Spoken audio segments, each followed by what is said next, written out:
importante saber y que todos entiendan. ¿Se escucha bien? Sí. Bueno, les voy a presentar hoy un trabajo que se realizó en el marco de mi tesis doctoral, ¿sí? Este trabajo se titula Inmovilización de concanavalina A sobre nanopartículas magnéticas de óxido de hierro, efecto de la albúmina de suero bovino en las interacciones de reconocimiento de la lectina, ¿sí? Bien, para poder entender el contexto de este trabajo es necesario que entendamos primero de qué se trata la interacción entre lectinas y hidratos de carbono. Las lectinas son proteínas que unen específicamente azúcares, ¿sí? Existen diversas familias de lectinas, cada una de ellas reconoce un tipo de azúcar en particular. Estas azúcares se pueden presentar como carbohidratos, glicolípidos o glicoproteínas, y debido a esta alta especificidad de unión que presentan las lectinas, se las suele utilizar como elemento de bioreconocimiento para glicanos en biosensores. Sin embargo, hay que tener en cuenta que estas lectinas presentan constantes de afinidad muy bajas para lo que son mono u oligosacáridos. Para poder sobrellevar este problema, se trabaja con arreglos multivalentes, ¿sí? Lectinas y hidratos de carbono. Estos arreglos multivalentes lo que pretenden solucionar es justamente este problema de afinidad, simplemente amplificando los sitios de interacción, ¿sí? Amplificando estos sitios de interacción, lo que entonces logramos es aumentar la constante y así la sensibilidad de nuestro sensor.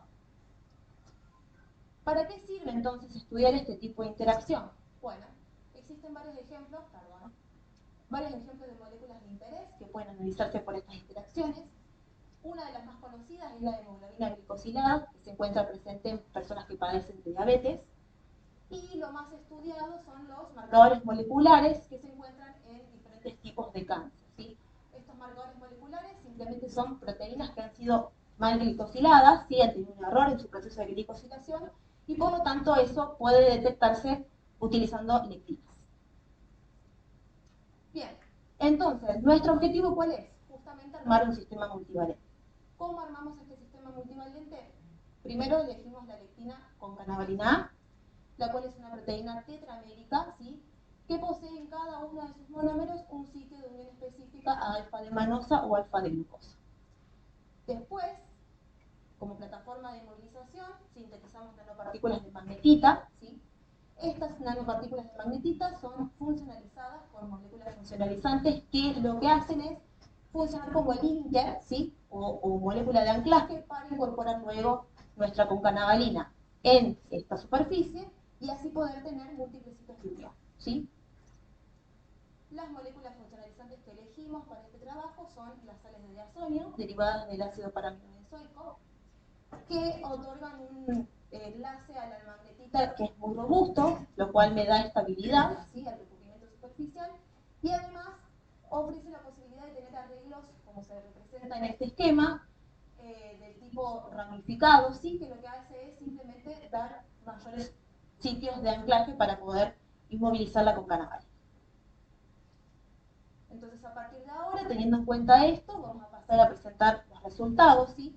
Empezando por la síntesis y funcionalización de las nanopartículas. Estas nanopartículas se sintetizaron por el método de coprecipitación alcalina, ¿sí? Y la funcionalización se hizo por metodología in situ. La caracterización se realizó mediante diversas técnicas, permitiendo determinar la fase cristalina principal, la cual fue magnetita, el tamaño promedio, el cual fue de 6 nanómetros, ¿sí? El recubrimiento superficial, que fue de 6,2%, lo que representa un 94% en la efectividad del recubrimiento. Y finalmente, mediante infrarrojo, Raman y XPS, se logró determinar el tipo de enlaces de los grupos funcionales que están presentes en el recubrimiento superficial, además del tipo de interacción que hay entre las moléculas y el núcleo de magnetita. Una vez caracterizadas, pasamos a hacer una optimización de una suspensión coloidal de estas nanopartículas, ¿sí? El objetivo acá es generar una dispersión coloidal que sea estable y además que me permita tener resultados reproducibles, ¿sí? Porque estas nanopartículas yo las voy a utilizar para generar las plataformas de inmovilización. Para esto, las variables estudiadas fueron la cantidad de nanopartículas utilizada para generar la dispersión, el tiempo de ultrasonido, ¿sí? Para dispersarlas, y el tiempo de reposo de la suspensión coloidal. Estos estudios se realizaron modificando electrodos de carbono vítreo, mediante un método que se denomina drop coating, ¿sí? Donde lo que hago es depositar una gota de volumen controlado, dejar que se evapore el solvente y una vez que se evapore el solvente paso a hacer una caracterización por voltametría cíclica e impedancia. Una vez que se probaron todas estas suspensiones, entonces se pudo obtener la condición considerada óptima que me permite obtener superficies, electrodos de carbono vítreo modificados de forma reproducible. Bien, a partir de esta suspensión, entonces, lo que hicimos fue modificar los electrodos y utilizarlos como plataforma de inmovilización de la concanavalina. Para esto, aquí tenemos una foto de lo que es la dispersión óptima, ¿sí? Se modifican los electrodos paso a paso, depositando nuevamente volumen controlado de la solución que desee incorporar. Dejo tiempo de incubación necesario y luego lavo con buffer para poder deshacerme de todo lo que no se ha absorbido en esta superficie. Y luego paso a la caracterización electroquímica. Acá, a partir de ahora, voy a empezar a mostrarles lo que son los resultados electroquímicos, ¿sí? Permiso. Para quienes no están familiarizados con la electroquímica, lo que vamos a analizar ahora es cómo afecta cada una de estas modificaciones superficiales en el evento de transferencia de carga, ¿sí? En este sistema, quien realiza el evento de transferencia de carga es la cupla ferro-cianuro, ¿sí? La cual posee una carga negativa. Con lo cual, si yo tengo mis electrodos que están modificados con las nanopartículas, ¿sí? Estas nanopartículas van a presentar una densidad de carga negativa debido a que el pH en el que se trabaja es un pH fisiológico, los grupos ácidos se deprotonan y por lo tanto tengo una densidad de carga negativa. Eso va a generar una repulsión electrostática que se va a ver traducido en lo que vemos acá. Por un lado tenemos resultados de impedancia electroquímica, donde lo que debemos acá prestar atención es qué tan grande es este semicírculo, lo que me da información de la resistencia a la transferencia de carga que tengo en el sistema. Y por otro lado tenemos la voltametría, donde tenemos corriente en función del potencial, ¿sí? Y lo que analizamos acá es cómo se da el evento de transferencia de carga. Si nosotros vemos la curva negra, ¿sí? Esta curva negra lo que me está dando es información del electrodo sin modificar. Vemos un proceso de oxidación y un proceso de reducción. Cuando nosotros modificamos este electrodo con las nanopartículas, esta curva se achata, ¿sí?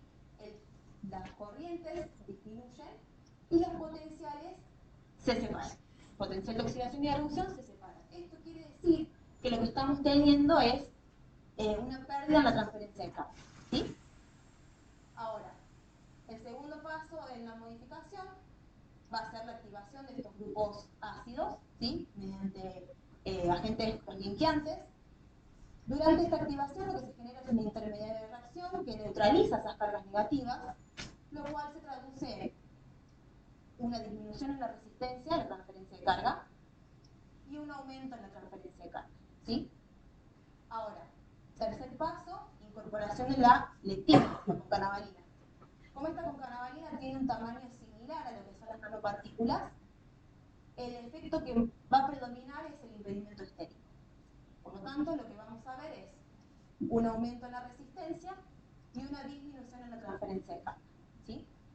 Finalmente, para poder corroborar el evento de reconocimiento, ¿sí? Entre lectina y hidrato de carbono, elegimos la glicoproteína glucosa oxidasa, la cual es una glicoproteína rica en alfa de manosa, ¿sí?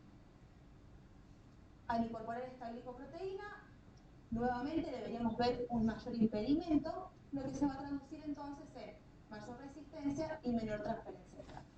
Entonces, hasta ahora, todos los resultados que hemos obtenido son de acuerdo a lo esperado, ¿sí? Sin embargo, esta técnica, a pesar, particularmente la impedancia, a pesar de ser de alta sensibilidad, también es una técnica que me permite ver este tipo de cosas de forma indirecta.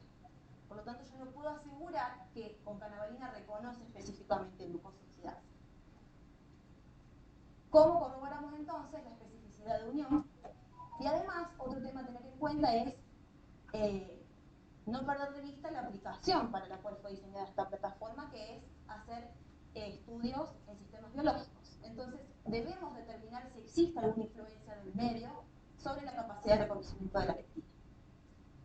Para eso incorporamos la proteína BCA, ¿sí? Que es la albúmina acérica bovina, la cual puede utilizarse como blanco de interacción, ya que no posee residuos glicosilados, ¿sí? Y además se puede utilizar como proteína modelo, ya que es la proteína más abundante presente en suelos que se utilizan para cultivos celulares, ¿sí? Entonces, lo que les presento acá es un gráfico de barras donde tenemos resistencia medida por impedancia en función de la modificación superficial. Hasta acá nosotros tenemos los resultados que les presenté anteriormente. Esta última columna representa la resistencia cuando incorporo BCA sobre concanavalina directamente. Y vemos que la resistencia es mucho menor, ¿sí? Mucho menor inclusive que la resistencia que presenta la concanavalina sola sobre mi plataforma. ¿Esto qué puede decirnos? Podemos estar perdiendo concanavalina de nuestra plataforma, lo cual sería un problema. Para esto pasamos entonces a hacer estudios por resonancia de plasmón superficial, ¿sí? Esta técnica es una técnica muy sensible que permite determinar procesos de absorción o desorción sobre sustratos de oro, ¿sí? De biomoléculas. Brevemente, por cuestiones de tiempo, les voy a comentar de qué se trata, ¿sí? Lo que se hace es irradiar sustratos de oro con una luz P polarizada, ¿sí? Con un determinado ángulo. Se excitan los plasmones superficiales. Existe un ángulo particular que se denomina ángulo SPR, donde se da la resonancia de esos plasmones con los fotones incidentes, ¿sí? Y ese ángulo SPR es el que me da este mínimo de luz reflejada, ¿sí?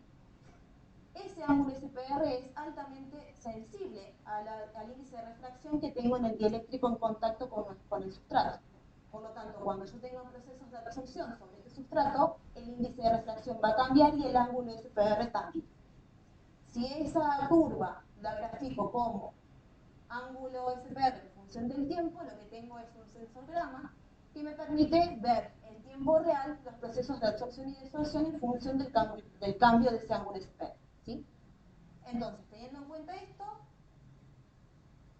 acá tenemos una representación de cómo se hizo la modificación superficial de los sustratos de oro, ¿sí? El único inconveniente acá es que debemos hacer una adaptación de estos sustratos porque necesitamos que las nanopartículas se incorporen a este sustrato de manera estable, ¿sí? Por lo tanto, debemos hacer una modificación con un tiol, ¿sí? El tiol elegido fue cistamina. Una vez que tenemos la monocapa de tioles en el sustrato, incorporamos las nanopartículas carboxiladas y cuando tenemos esto bien estable pasamos a hacer todas las modificaciones superficiales in situ de la misma forma que lo hicimos en los electrodos de carbono líquido, ¿sí? Acá lo que les presento es el sensograma completo de lo que es un experimento SPR, donde tenemos, como les dije anteriormente, el ángulo SPR en función del tiempo, ¿sí? Acá lo que tenemos que prestar atención es el valor final de la línea de base, ¿sí? Acá partimos de una línea de base que representaría nuestro sustrato con las nanopartículas, el proceso de activación y la incubación con concanavalina. Fíjense que cuando incubamos con concanavalina tenemos un delta de ángulo SPR que representa 780 miligrados. Esto quiere decir que la concanavalina se absorbe efectivamente sobre nuestra plataforma. Luego pasamos a hacer un proceso de bloqueo de sitios inespecíficos y la incubación con la glicoproteína glucosa oxidasa.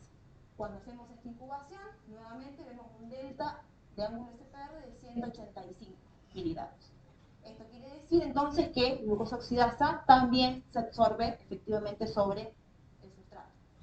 Ahora, si hacemos el mismo experimento, repitiendo todo lo mismo hasta el bloqueo, pero en vez de incubar con glucosa oxidasa, incubamos con BCA, lo que vemos es que el delta de ángulo SPR es 0, ¿sí? Esto quiere decir que BCA no es reconocida por concanavalina, lo cual me da la información que quería ver, ¿sí? Funciona efectivamente como blanco de interacción. Ahora, si luego de incubar con BCA incubo con la glucosa oxidasa, lo que veo es que el delta de ángulo SPR es solamente de 32 miligrados con respecto a los 185 que tenía acá. Por lo tanto, algo le está pasando a concanavalina que pierde afinidad por la glucosa oxidasa, ¿sí? Entonces, a partir de estos resultados, podemos podemos corroborar que la concanavalina no se disuelve de la plataforma y reconoce específicamente la glucosa oxidasa. Además, no interacciona con concanavalina y la incorporación de BCA a esta plataforma alteraría la afinidad de concanavalina por la glicoproteína glucosa oxidasa. ¿Sí? Luego se realizaron los mismos experimentos, pero mediante impedancia y voltametría cíclica, y lo que vemos acá es la misma tendencia. ¿Sí? Esta última columna representa lo que es la incubación de concanavalina con BCA seguido de glucosa oxidasa. Y lo que vemos es que la resistencia es menor a la que observamos anteriormente cuando incubamos directamente con la glicoproteína. ¿Sí? Entonces, como conclusiones, tenemos que se obtuvieron las nanopartículas carboxiladas con una alta efectividad y estabilidad, lo que permitió utilizarlas como plataformas de inmovilización de la lectina. Además, se logró inmovilizar la concanavalina sobre estas nanopartículas. Se determinó que la interacción entre concanavalina y GOX es específica. Y finalmente los resultados revelan que aunque concanavalina no reconoce específicamente la BCA, esta proteína altera la afinidad de la lectina por la glucosa oxidasa, dando una interesante visión del comportamiento de estas plataformas en condiciones fisiológicas. Muchas gracias.